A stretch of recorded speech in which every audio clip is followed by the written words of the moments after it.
Well, today we're doing a deep dive into a real classic that aims to clear that haze. Napoleon Hill's Think and Grow Rich. Ah, yes. A foundational text for so many people. Right. But look, it's dense. So our mission here isn't to read it cover to cover for you, but to pull out the core actionable stuff. The essentials you can, like, start thinking about right away. Absolutely. And what's amazing about Think and Grow Rich, even now, all these decades later, is that it's really about the mindset, isn't it? Not just some scheme. Mm. It looks at the fundamental psychology needed for pretty much any big goal. So we're going to try and pinpoint those key principles. Okay, let's get straight into it then. The absolute cornerstone, maybe the most famous idea, is that thoughts become things. Right. The foundational concept. He's pretty unambiguous about it.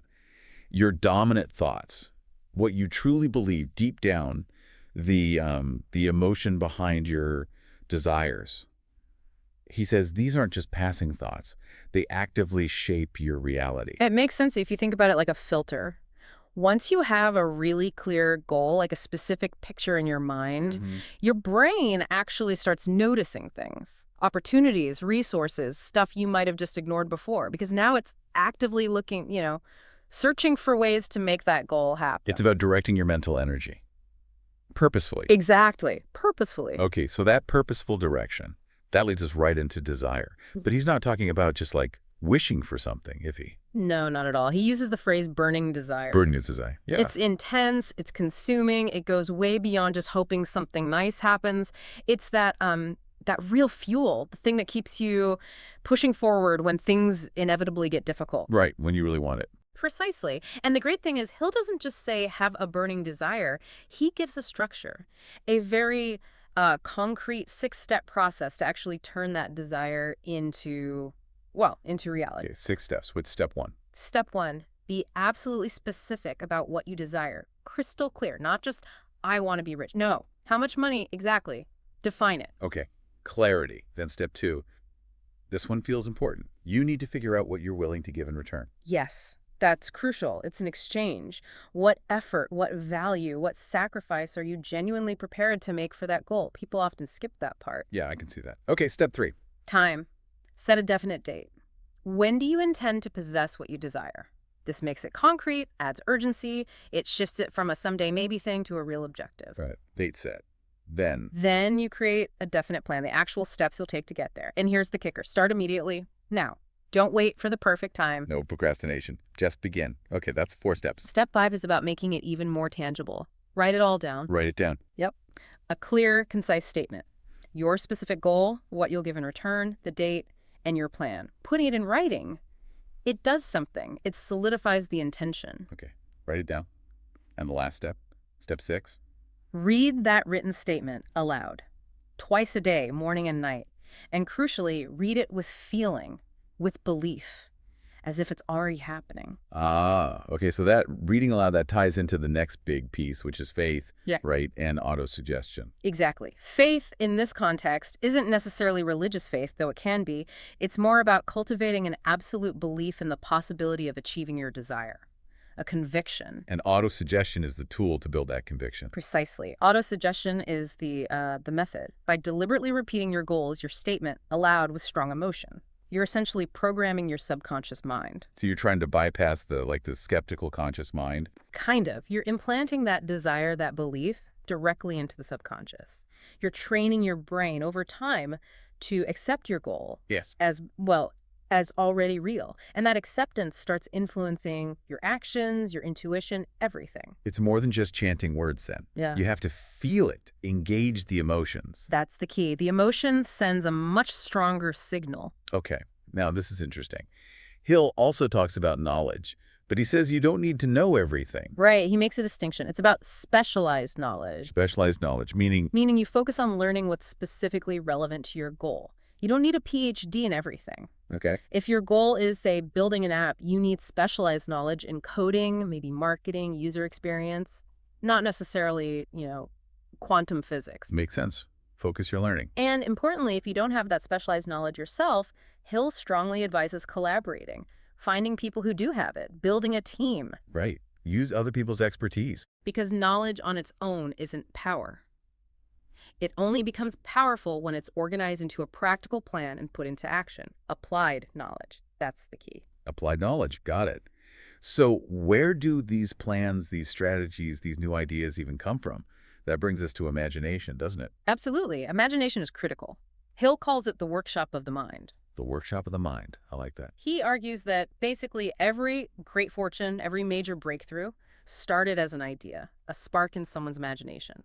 That's where desires first start taking shape, where you explore possibilities. So it's not just daydreaming. It's an active process. Yeah. Generating solutions, visualizing the path. Exactly. Mentally building it first. Okay, so you've imagined it, you have a plan, now you need to actually do something. And this is where decision and persistence come in. Huge factors. Mm-hmm. Hill draws a really sharp line here between people who succeed and those who don't, based on decisiveness. How so? Successful people, he observed, tend to make decisions quickly, based on the info they have.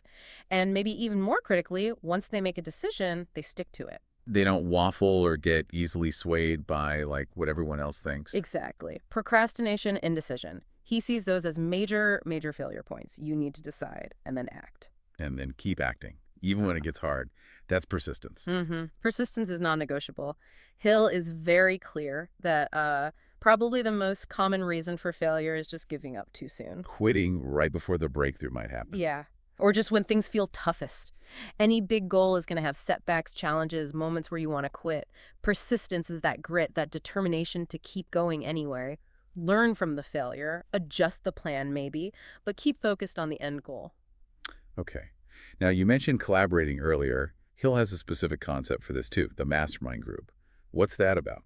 The mastermind is essentially a group you form, an alliance. People you choose carefully who are supportive, but also, willing to offer honest feedback. So it's more than just friends cheering you on. Oh, yeah. It's about bringing together different minds, different experiences, different skills.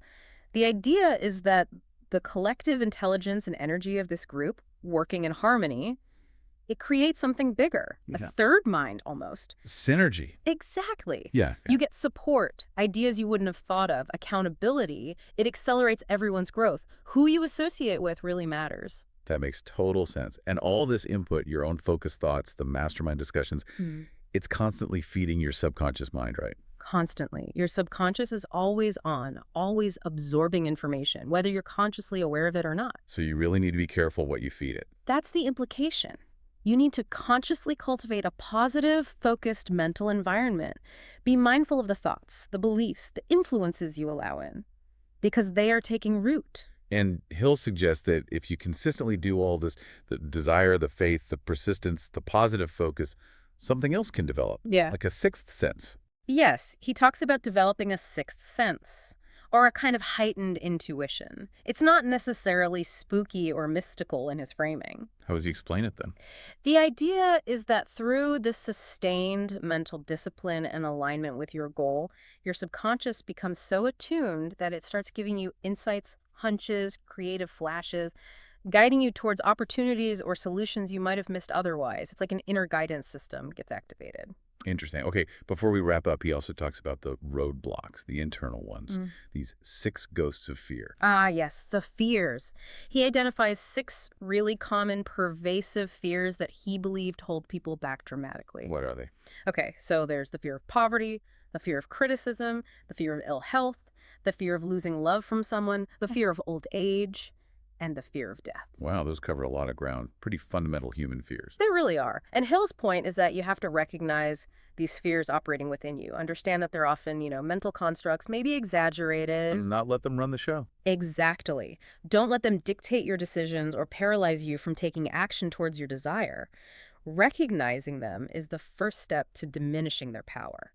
So really, when you boil it all down, the entire message of Think and Grow Rich, it seems, is that success starts in your head. It's fundamentally a state of mind. That's the core takeaway. It's about deliberately taking control of your internal world, your thoughts, your focus, setting those clear goals fueled by that burning desire. Right. Cultivating that unshakable faith in yourself and your goal, using auto-suggestion, and then just being relentlessly persistent, no matter what. It's a powerful combination of principles. So maybe a final thought for everyone listening. Yeah. As you reflect on all this, which one of these ideas, desire, faith, persistence, specialized knowledge, maybe overcoming one of those fears, which one really resonates with you right now. Hmm.